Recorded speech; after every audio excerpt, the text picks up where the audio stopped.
ওই সমস্ত লোকগুলা যারা দুনিয়ার জমিনে ইমানদারদেরকে, মুমিনদেরকে যাদের সাথে কথা বলতেছেন তাদেরকে কষ্ট দিয়েছেন, কম না বেশি? কম না বেশি? কত কষ্ট, হায়রে কষ্ট, কষ্টের কোনো শেষ নাই, কত যন্ত্রণা, কত গঞ্জনা, কত লাঞ্ছনা। কারণ দুনিয়ার জমিনে যেই ক্ষমতা, এই ক্ষমতা চিরস্থায়ী না ক্ষণস্থায়ী? ক্ষণস্থায়ী। কারণ দুনিয়ার জমিনে আপনার নমরুদ, ফিরআউন, হামান, কারুন, সাদ্দাত, আবু জাহেল, আবুল আহাব থেকে শুরু করে সকলের ক্ষমতার কথা কোরআন শরীফে আছে না নাই? কিন্তু সেই ক্ষমতা চিরস্থায়ী ছিল না ক্ষণস্থায়ী? ক্ষণস্থায়ী। দুনিয়ার জমিনে কোনো ক্ষমতা আছে না, একমাত্র ক্ষমতা কার? আল্লাহর ক্ষমতা। সেই ক্ষমতাকে যদি আপনি মেনে নেন তাহলে আপনি দুনিয়ার জমিনে সুখ শান্তি পাবেন, মৃত্যুর পরও কি পাবেন? শান্তি পাবেন।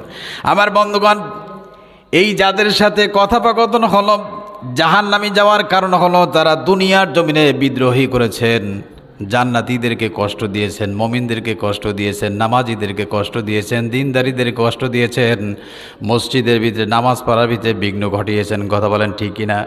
আমার বন্ধু, আল্লাহ পাক তাদের কথা বলছেন কোরআনুল কারীমের 7 নম্বর সূরা আরাফের 45 নম্বর আয়াতে কারিমে আল্লাহ পাক বলেন কেন আজকে জাহান্নামে গেল, এর কারণ আল্লাহ তুলে ধরেছেন। রব্বুল আলামিন বলছেন, আল্লাযীনা ইয়াসুদ্দুনা আন সাবিলিল্লাহ ওয়া ইয়াবগুনা আনহা হিওয়াজা ওয়া হুম বিল আখিরাতি কাফিরুন।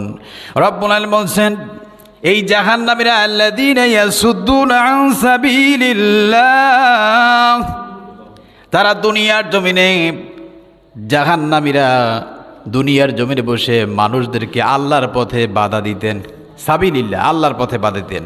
ওয়ায়াবগুনা, এবং তারা অনুসন্ধান করতেন আইওয়াজা, বক্রপথ। কি পথ? বক্রপথ, বাঁকা পথ। কীরকম বাঁকা পথ? একজন মানুষ জান্নাতের কথা বলছেন, জাহান্নামের কথা বলছেন, পরকালের কথা বলছেন, তারা মানুষদেরকে বোঝাচ্ছেন এটা একটা ধোঁকা। তাদের ধর্ম ব্যবসা, ইসলামকে পুঁজি করে মানুষদেরকে ধোঁকা দিচ্ছে, জাহান্নামের কথা বলে মানুষদের টাটকা সুখগুলো নষ্ট করতেছে। এরকম বক্র কথা বলে কি বলে না? আল্লাহ পাক বলছেন ওয়ায়াবগুনাহা আইওয়াজা, আইওয়াজা মানে বাঁকা, বক্রপথ।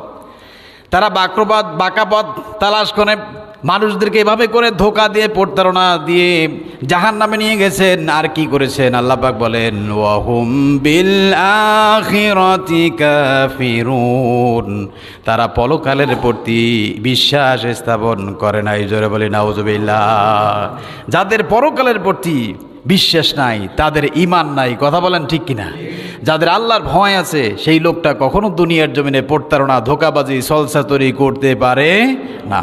আমার বন্ধুগণ, এইভাবে করে জাহান্নামীরা অতিষ্ঠ হয়ে ক্ষুধার পিপাসায়, ক্ষুধার তৃষ্ণায়, পানির পিপাসায়, ক্ষুধার যন্ত্রণায় তারা আর্তচিৎকার করতে থাকবেন।